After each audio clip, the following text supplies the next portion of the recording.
Every afternoon, Thomas the Tank Engine puffs along his branch line with Annie and Clarabelle. First, they pass the water mill. Next, they come to a big farm. Then, they can see a bridge with a village nestled either side of it.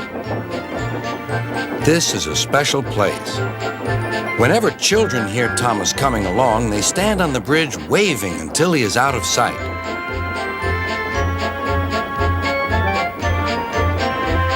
One day, Thomas was running late. He had stopped at the signal before the bridge to talk to some new children. Percy the Green Engine was waiting too. "Hurry up, Thomas," called Percy when the signal dropped. "If you're late, Sir Topham Hatt may get a new engine to replace you." He would never do that, thought Thomas, but he was worried. Next day, Thomas hurried along the line. Just ahead was the goods yard. There, on the platform, was an inspector waving a red flag. Next, Thomas saw some children. They were waving too. Something must be wrong, thought Thomas.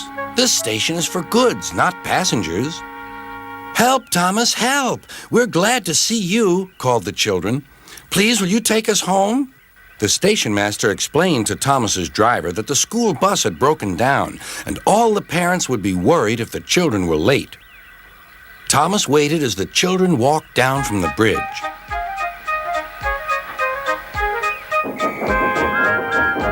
Then he took the children to the next station where Bertie was waiting to take them home.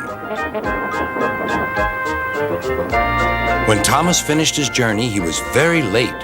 He was worried that Sir Topham Hatt might be cross with him. "I warned Thomas," puffed Percy to James. "He's been late one time too many. He'll be in trouble now."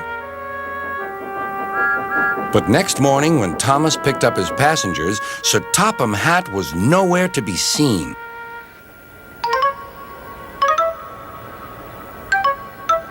"Thank goodness," sighed Thomas.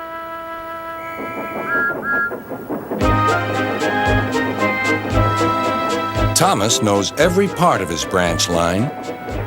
Just ahead was a stretch where the hot sun had bent the rails on the track.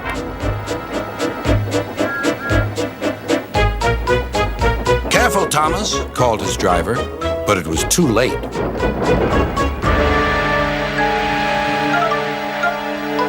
"That's done it," said his driver. "We shan't get any further today." "But what about my passengers?" asked Thomas. "Don't worry, they'll be looked after," replied his driver. While workmen repaired the line, Thomas had to shunt freight cars in the yard.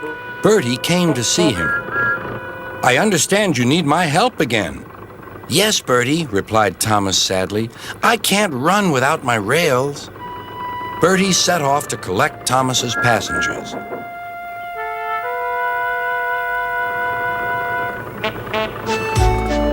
"Hello, Bertie," they said. "We're glad you're here." Bertie drove along the road that runs by the railway. He stopped at each station along the line. Sometimes he stopped between stations to let people off closer to their homes. Thomas felt miserable. "I've lost my passengers to Bertie. They'll like him better than me." Sir Topham Hatt arrived. "Your branch line is repaired. I'm going to change your timetable so that you and Bertie can work together more." When Thomas reached the station, there, to his relief, were all his passengers. "Bertie is a good bus, but we missed our train rides with you," they said. Later, Thomas spoke to Bertie. "Thank you for looking after my passengers." "That's all right, Thomas. I like to make new friends, but I'm glad to share them with you." "You're a good friend indeed," replied Thomas, "and always will be."